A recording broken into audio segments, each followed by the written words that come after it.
അങ്ങയുടെ മൊഴിയിൽ നിന്നൊഴുകും തിരുവചനം ഒരു മനമായി കേൾക്കാം, ഒരുമയോടെ പാടാം, അനുഗ്രഹമായി തീർക്കാം ഈ സുദിനം നമ്മിൽ വചനത്തിൻ കൃപയോടെ മുന്നേറിയിടാം. വിശുദ്ധ മത്തായി അറിയിച്ച സുവിശേഷം 18-ാം അധ്യായം 10-ാം തിരുവാക്യം.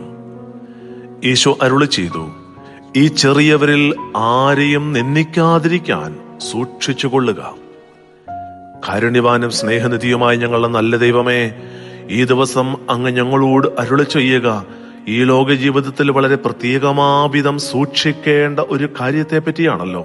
ദൈവമേ, ഈ ലോകത്തിൽ ഞങ്ങൾ ജീവിക്കുമ്പോൾ ആരെയും നിന്ദിക്കാതിരിക്കാൻ സൂക്ഷിച്ചുകൊള്ളുക എന്ന് അങ്ങ് ഞങ്ങൾക്ക് നൽകുന്ന ഈ മുന്നറിയിപ്പ് ഏറ്റെടുത്തുകൊണ്ട് എല്ലാവരുടെയും സ്നേഹത്തോടും സൗമ്യതയോടും കൂടെ പെരുമാറുവാനും ജീവിക്കുവാനും ഞങ്ങളെ അനുഗ്രഹിക്കണമേ എന്ന് പ്രാർത്ഥിക്കുന്നു.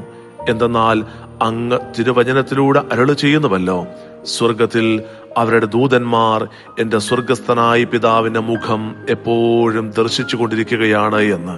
ദൈവമേ, ഇന്നേ ദിവസം വളരെ പ്രത്യേകമാവിധം ഞങ്ങളുടെ കാവൽ മാലാഖമാരുടെ തിരുനാൾ ആഘോഷിക്കുമ്പോൾ ചുറ്റുമുള്ളവരിൽ അങ്ങയെ കണ്ടുകൊണ്ട് കണ്ടുമുട്ടുന്ന ഓരോരുത്തരിലും അങ്ങയുടെ സ്നേഹം പകർന്നുകൊണ്ട് ജീവിക്കുവാൻ ഞങ്ങളെ അനുഗ്രഹിക്കണമേ എന്ന് ഞങ്ങൾ പ്രാർത്ഥിക്കുന്നു.